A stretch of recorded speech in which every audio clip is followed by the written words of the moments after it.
There's no such thing as a good or bad memory. There is no such thing as a good or bad memory.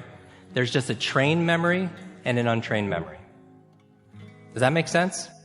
Now, here's the thing. I grew up with these learning challenges. I had all these difficulties all through school, all through elementary, middle school, junior high, high school. I had all of these challenges. At the age of 9, I remember a teacher looking at me thinking I wasn't either smart enough to understand what she was saying or wasn't paying attention. She was talking to another adult, and she said, "That's the boy with the broken brain." And I was like, at 9 years old, right? And so those kind of identity issues, those beliefs, does that make a difference? Yes, right? And a lot of people believe that they can't do certain things. They could just never remember names. So I could teach them a strategy, but if the belief is not changed, what happens? It's not, because it becomes self-fulfilling. I remember running a marathon, and preparing for it, I read a chapter of one of the books, and it was on the psychology of running a marathon, right? The mental part. And it said this verbatim, word for word, because I'm a memory expert. It said, "Your brain is like a supercomputer, and your self-talk is a program it will run. So if you tell yourself you're not good at remembering names, you will not remember the name of the next person you meet because you programmed your supercomputer not to." A lot of people say, "Oh, I have a bad memory," right? They always think, "I have memory," or "I have focus," or "I don't have focus," or "I have creativity," "I don't have creativity." I want you to scrap that. Creativity is not something you have, it's something you do. Focus is not something you have, focus is something you do. Energy is not something you have or don't have, it's something you do. Memory is not something you have, it's something you do.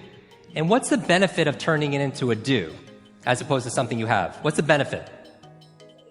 You have control over it, because you could put it into a process. It becomes a strategy, because there's a strategy for reading faster. There's a strategy for remembering names. There's a strategy for having focus. And it's a verb, not a noun. I'm the why guy. I want to know why you do what you do. What is your motive for action?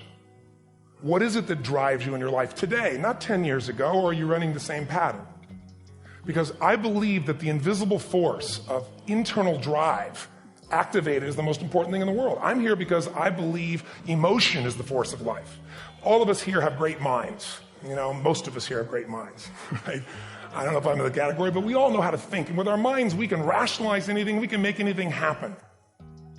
I am one decision away from a totally different marriage, a totally different life, a totally different job, a totally different income, a totally different relationship with my kids. Not like one decision, I'm divorcing you in the marriage example, but one decision on, you know, you could be having a conversation with your spouse and you feel your emotions rise up, and within a tiny window, those emotions can take over and can impact how your marriage goes. Or you can learn how to take control of that micro moment and make a decision to act in a way that actually shifts your marriage.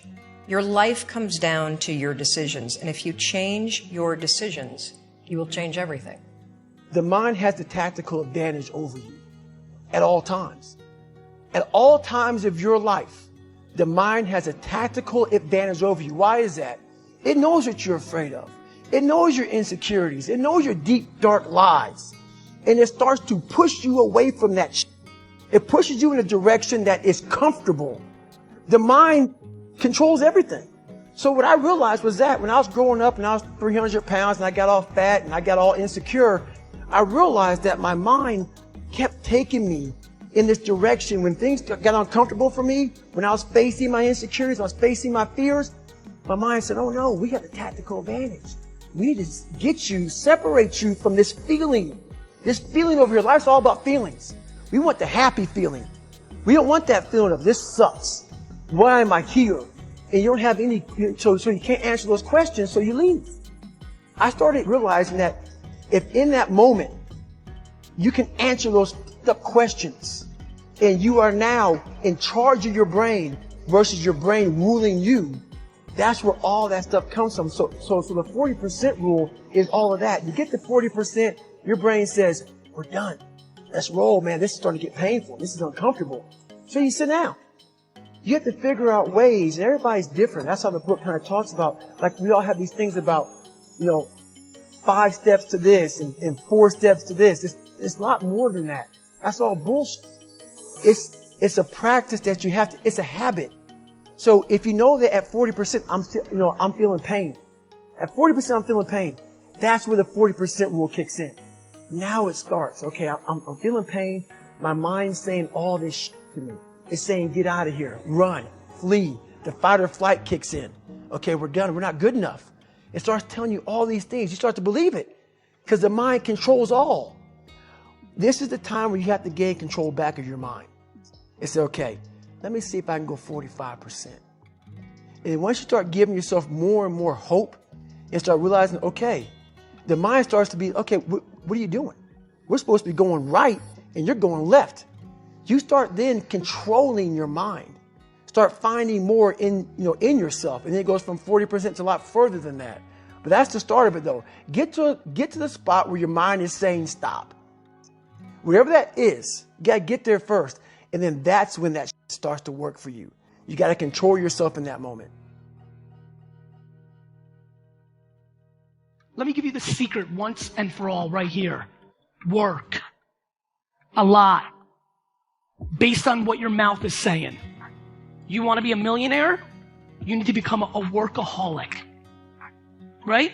You want to have good work-life balance and great family and be on the softball team and raise your kids and make $100,000? That's an amazing, let me just say it real quick. That's a ridiculous life. Making $100,000, that's a ridiculous life. You make $47,000 and see your kids and do your thing and be happy. That's great. Right? But don't talk shit. Talk your reality. Talk your truth. Create a framework that you can follow. Because the only people listening to your excuses or your bullshit are your loser fucking friends.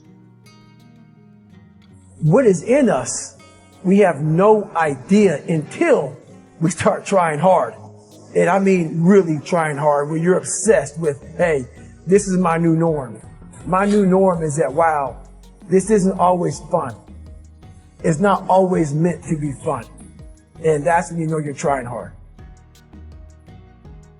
People want to know how to stop the laziness and they want to know how to stop the procrastination. You want to improve? You want to get better? You want to get on a workout program or a clean diet? You want to start a business? You want to write a book or make a movie or build a house or a computer or put together some mobile application? Where do you start? You start right here. And when do you start? You start right now. Sometimes your life will be in a slump, just like sports. Some of the best shooters can't hit baskets different times in games. They get in a slump. Do they sit on the sideline and say, I just didn't hit a basket today? No, they continue to execute. I suggest to you that if you are facing a challenge, don't stop. Stay busy. Work your plan. Continue to do those things that you know that work for you after you have evaluated yourself in the situation. Continue to move. Stay busy, stay busy, stay busy. Do not take the easy way out. Do not give up based on instinct. If you are forced to stand down, to retreat, so that you can rebuild and reattack, so be it. But make that decision based on logic, not on the instinct of surrender and defeat. Get up. Go. Fight on. Every leader I have ever known had a dream, had a vision. In fact, I would say to you, if you're not seeing what could be and what you would like to have, I would say you probably are not a leader. But what I've discovered about dreams is this. Dreams are free, but the journey isn't. And so leaders go beyond just having a dream. They go beyond having a wish list, sitting around a table and kind of hoping something might come to pass. They understand that if they have a dream, if they're a dreamer, they have to pursue that They have to take the journey.